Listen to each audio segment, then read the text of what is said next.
ETF index mutual funds నేర్చుకుని stock మార్కెట్లో రాణించాలనుకుంటున్నారా? వెంటనే ఈ నెంబర్కి కాల్ చేయండి. భారతదేశానికి ఇరాను అదేవిధంగా మనకి ఇజ్రాయిల్ రెండు స్నేహిత దేశాలే. మనకి ఇరాన్ నుంచి మనకు చాలామంది మొదటి నుంచి ఇప్పుడు మీరు 1950 నుంచి కూడా తీసుకుంటే మన దగ్గర ఉన్న డాక్టర్లు చాలామంది పోయినారు, అక్కడ ప్రాక్టీస్ చేస్తున్నారు. మన దగ్గర ఇరానియన్స్, మన ఇరానీ హైదరాబాద్లో చూడండి, ఇరానీ చాయ్, ఇరానీ బిర్యానీ, అన్నీ బిర్యానీ అనేది ఇరానీ నుంచి వచ్చింది. ఇరానీ అంత ఫేమస్ అయిపోయింది ఎందుకంటే వాళ్ళు చాలామంది ఇక్కడ ఉన్నారు. హైదరాబాద్కి వచ్చి ఉన్నారు, భారతదేశం మొత్తం పైన ఉన్నారు. అదేవిధంగా వాళ్ళు ఏం చేస్తే మనకు రెండు దేశాలు కూడా ఇక్కడ ఇజ్రాయెల్ టెక్నాలజీ నంబర్ 1. భారతదేశంలోనే కాదు, ప్రపంచంలో ఇజ్రాయెల్కు ఉన్న టెక్నాలజీ ఎవ్వరి దగ్గర లేదు. మనకంటే అమెరికా కంటే కూడా 10 సంవత్సరాల హెడ్లో ఉన్నారు ఇజ్రాయెల్ వాళ్ళు. సో ఇజ్రాయెల్ టెక్నాలజీ, ఇజ్రాయెల్ అంతా ఎంత ఉంటుందండి? హైదరాబాద్ పాపులేషన్ కంటే కొంచెం తక్కువ ఉంటుంది. హైదరాబాద్ పాపులేషన్ 1,40,00,000 అయితే ఆ ఇజ్రాయెల్ అంతా కలుపుకుంటే కూడా 1,00,000 ఉండదు, అటు ఇటుగా ఉంటుంది. వాళ్ళ దగ్గర ఉన్న సైన్యము 1,75,000 మంది వాళ్ళ దగ్గర ఉన్న సైన్యం. సో దీంతో మొన్నటికి మొన్న 6 దేశాలని 6 గంటల్లో ఓడించి పడేసింది, 6 రోజుల్లో ఓడించి పడేసింది. అంత కెపాసిటీ ఉన్న దేశం అది, అంత కమిట్మెంట్ ఉన్న దేశం. అతి ముఖ్యంగా ఇజ్రాయిల్కి ఇరాన్కి ఏమిటి సమస్య? ఈ ఖుమైనీ ఒక విషయం చెప్పుకోవాలి మనకి. ఒకప్పుడు ఎవరైతే షా పెరేడ్లో 1979 ఎండ్ 80 వరకు అనుకోండి, 80 వరకు కూడా ఆ దేశం, ఇరాన్ దేశం భూతల స్వర్గం అనేవాళ్ళు. ప్యారిస్కి పోయేవాళ్లే కాదు, ప్యారిస్కి బదులు ఇరాన్కి పోదామరా, వీ కెన్ ఎంజాయ్ లైఫ్ అనేవాళ్ళు. ఆ విధంగా 3 పువ్వులు 6 కాయలుగా ఎవ్రీబడి ఈజ్ ఎంజాయింగ్. కాకపోతే ఈ ఖుమైనీ వాళ్ళు ఏం చేశారు? ఇది ముస్లిం దేశం, ముస్లిం లా పెట్టాలి, ఎక్కడ ముస్లింల యొక్క సాంప్రదాయమైన లేదు అనే విధంగా ఏం చేశారు?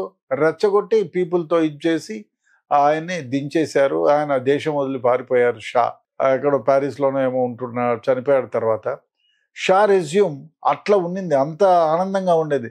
మేము ఇరాన్ పోయినప్పుడు కూడా షా గురించే, ప్రతి ఇంట్లో కూడా షా గురించే. ఎందుకంటే అక్కడ ధూమపానం ఎక్కువ, అమ్మాయిలు కూడా పబ్లిక్గా సిగరెట్లు తాగుతారు. అదేవిధంగా డ్రింక్స్ అంటే మనం భారతదేశం ఇతర దేశాల నుంచి పోయే వాళ్ళకి మాత్రమే యూ కెన్ హ్యావ్ డ్రింక్, మిగతా వాళ్ళు లేదు. వాళ్ళు గుట్టు చప్పుడు కాకుండా ఇండ్లల్లోనే ద్రాక్షారసాన్ని తయారు చేసుకొని తాగుతారు. సో అక్కడ రిస్ట్రిక్షన్స్ బాగా పెరిగిపోయినాయి. అదేవిధంగా వాళ్లకు మొదటి నుంచి కూడా ఈ ఖుమైనీకి ఈయన మత ఛాందస్సుడు. ఈ మత ఛాందస్యం నుంచి వచ్చిన అతను మొదటి నుంచి కూడా ఈ ఇజ్రాయిల్ పైనే కన్ను. మేము ఇజ్రాయిల్, మాకు న్యూక్లియర్ బాంబు తయారు చేస్తే ఫస్ట్ వేసేది ఇజ్రాయిల్ పైనే అనేటువంటిది యూదుల పైన వాళ్ళకి కంటకింపు. ఆ విధంగానే ఉన్నారు, ఆ విధంగానే చేస్తూ వచ్చారు. అందువలన వీళ్ళు ఈ మధ్యకాలంలో మనం ఇంకోటి ఇక్కడ గుర్తుపెట్టుకోవాలి, ప్రపంచంలోనే అతి జాగరూకమైనటువంటి గొప్ప ఇంటెలిజెన్స్ ఎవరి దగ్గర ఉంది అంటే ఈ చిన్న పెట్టె దోషం దగ్గరే ఉంది. మసాద్ అని ఒక ఇంటెలిజెన్స్ సర్వీస్ ఉంది. అది అమెరికన్ CIA కంటే, KGB రష్యా కంటే చాలా పవర్ఫుల్, చాలా అంత పవర్ఫుల్ కాదు. అది మొన్నటికి మొన్న చూడండి, 9వ అంతస్తులో ఉండేటువంటి న్యూక్లియర్ సైంటిస్టులని గుట్టు చప్పుడు కాకుండా చంపేసి వెనక్కి వచ్చినాయంటే మీరు లెక్క పెట్టుకోండి. ఆ దేశంలో 9వ అంతస్తులో తెహరాన్ నడిబొడ్డులో పోయి 9వ అంతస్తులో వాళ్ళను సైంటిస్టులు అందరినీ చంపేసి వచ్చినారంటే ఏం చెప్పాలి? అదేవిధంగా చాలామంది పవర్ఫుల్ లీడర్స్ని చంపారు గుట్టు చప్పుడు కాకుండా, ఎవ్వరికీ తెలియకుండా. అంత గొప్ప టెక్నాలజీ, అంత గొప్ప వ్యూహము, అంత గొప్ప మైండ్ ఉంటుంది మసాద్ వాళ్ళకి. వాళ్ళు ఎంత అంటే, మన దగ్గర కాందహార్లో విమానం తీసుకొని వెళ్ళిపోతే మనం ఏం చేసాం? వాళ్ళందరినీ, పాకిస్తాన్ వాళ్ళని అందరినీ వదిలేసాం, ఆ టెర్రరిస్టులని వదిలేసి మన విమానం కాందహార్ నుంచి తెచ్చుకున్నాం. అదే వాళ్ళకి జరిగితే ఏం చేశారు తెలిసిన? వాళ్ళు ఆపరేట్ చేసి వాళ్ళందరినీ చంపి వాళ్ళ దేశం నుంచి తీసుకొని వచ్చేసారు మన దీంట్లో నుంచి. వాళ్ళందరినీ విడిపించుకొని ఆ విమానాన్ని తీసుకొని వచ్చారు. అంటే అంత బుర్ర ఉపయోగిస్తారు. మొసాద్ అంటే నంబర్ 1. వాళ్ళు దానిపైన చాలా సినిమాలు వచ్చాయి. దేశం మొత్తం, ప్రపంచం మొత్తం పైన చాలా గొప్ప సినిమాలు వచ్చాయి. వాళ్ళు చేసే అంత గొప్పగా ఉంటుంది వాళ్ళ ఇంటెలిజెన్స్. అంటే రేపు కాదు, నెక్స్ట్ ఇయర్ గురించి వాళ్ళు ఇప్పుడే ఆలోచన చేస్తారు. నెక్స్ట్ ఇయర్ ఏం జరగబోతుంది, ఎవరి వల్ల మనకు హాని అంటే వాడిని లేకుండా చేస్తారు. అంత గొప్పగా ఉంటుంది వాళ్ళది. సో అంత గొప్ప ఇంటెలిజెన్స్. అదేవిధంగా ఆ పిట్ట దేశం, చిన్న దేశం, అది బహుశా చూసుకుంటే మనం 3 జిల్లాలో 4 జిల్లాలు అంత ఉంటుందండి. ఏదో నిజామాబాద్, ఆదిలాబాద్ ఇట్లా 4 జిల్లాలు ఎంత అవుతుందో విస్తీర్ణం ఉందో అంతే ఉంటుంది. అయినా అది మొత్తం ఎడారి. అయినా వాళ్ళు బంగారపు పంటలు పండిస్తారు ఎడారిలో. అంత టెక్నాలజీ ఉంది. ఇజ్రాయలీ టెక్నాలజీ అంటాం, అదే ఇజ్రాయలీ టెక్నాలజీ. అదేవిధంగా వాళ్ళు దీనికి యుద్ధానికి ఏమిటి కారణం ఏమంటే, వీళ్ళు న్యూక్లియర్ వెపన్లు, న్యూక్లియర్ శుద్ధి చేసుకుంటున్నారు. వీళ్ళు ట్రీటీలో భాగం. వీళ్ళు ఇరాన్ వాళ్ళు న్యూక్లియర్ ఏదైతే సెంట్రిఫ్యూజింగ్ చేసి అణు ఆయుధాలని తయారు చేసుకోవడానికి యురేనియంని శుద్ధి చేసుకుంటున్నారు. 40% వరకు శుద్ధి అయింది, ఓకే, వాళ్ళు దేనికో వాడుకుంటారులేని. 50% వరకు అయింది, దేనికో వాడుకుంటారులేని. ఎప్పుడైతే 55 దాటిందో అప్పుడు వాళ్ళు అణు ఆయుధాలు తయారు చేసేదానికి ఈ యురేనియంని సెంట్రల్ ఫ్యూజింగ్ చేస్తున్నారు, శుద్ధి చేస్తున్నారు అనేది మసూద్ గ్రహించింది. మసూద్ ఇంటెలిజెన్స్ అప్పుడే, so it is very wrong. వాళ్ళు ఒక బాంబు తయారు చేసినా వేసేది ఇజ్రాయిల్ పైనే అనేది వాళ్ళకు ఎన్నోసార్లు ఖుమైనీ బయటకు వచ్చి మరీ చెప్పారు, ఒక బాంబు తయారు చేసినా first bomb will be on you అని. కాబట్టి వాళ్ళ భయం వాళ్ళకు ఉంటుంది. అందుకనే వాళ్ళకి 55 అని ఎప్పుడు అనగానో వాళ్ళ సైంటిస్టులను చంపారు, మెయిన్ లీడర్ని చంపారు.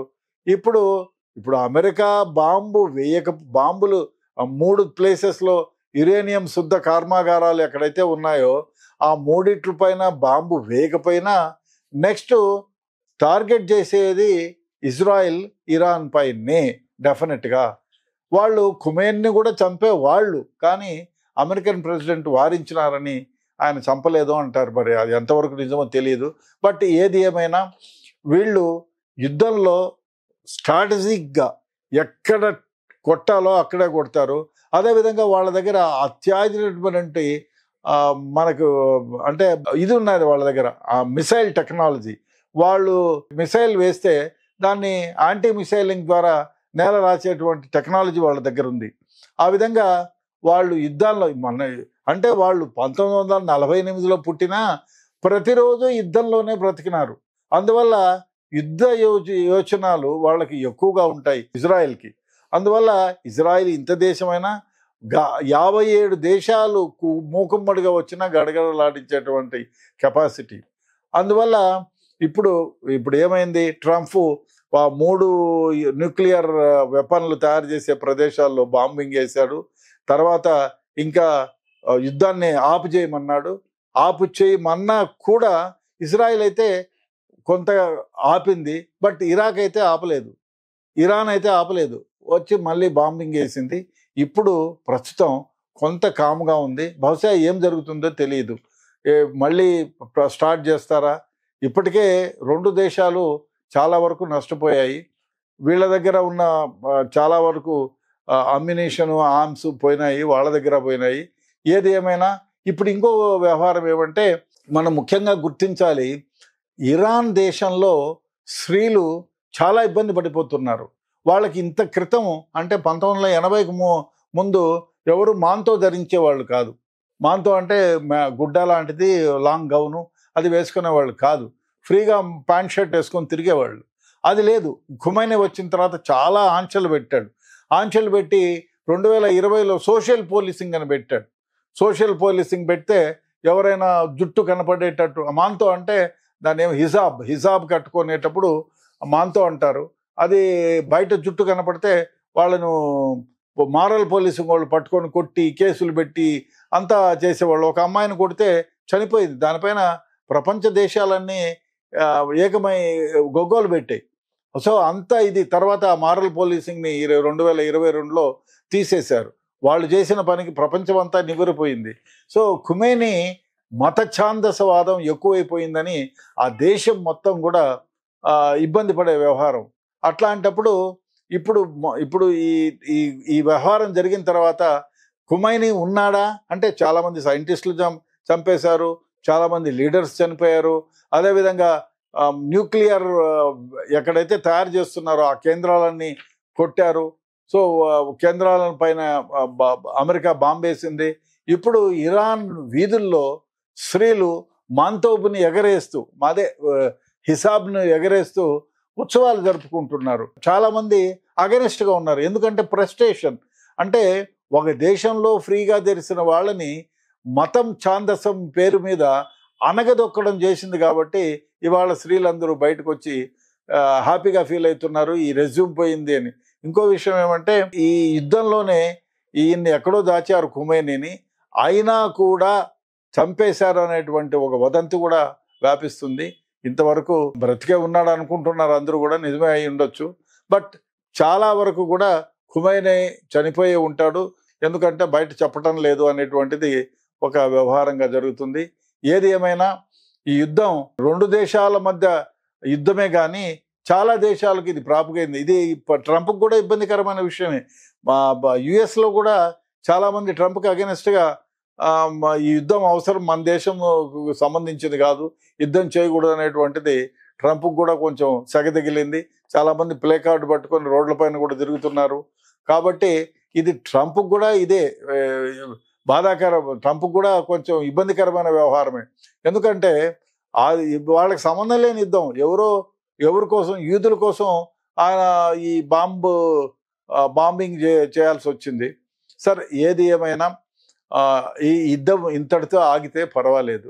ఒకవేళ ఆగకపోతే ఏ దేశాలు ఎవరిని సపోర్ట్ చేస్తాయి అనేది ఒక క్వశ్చన్ మార్క్. నిజంగానే ఈ జరిగితే ఏమవుతుంది అనేది మనం ఆలోచించాల్సిన విషయం.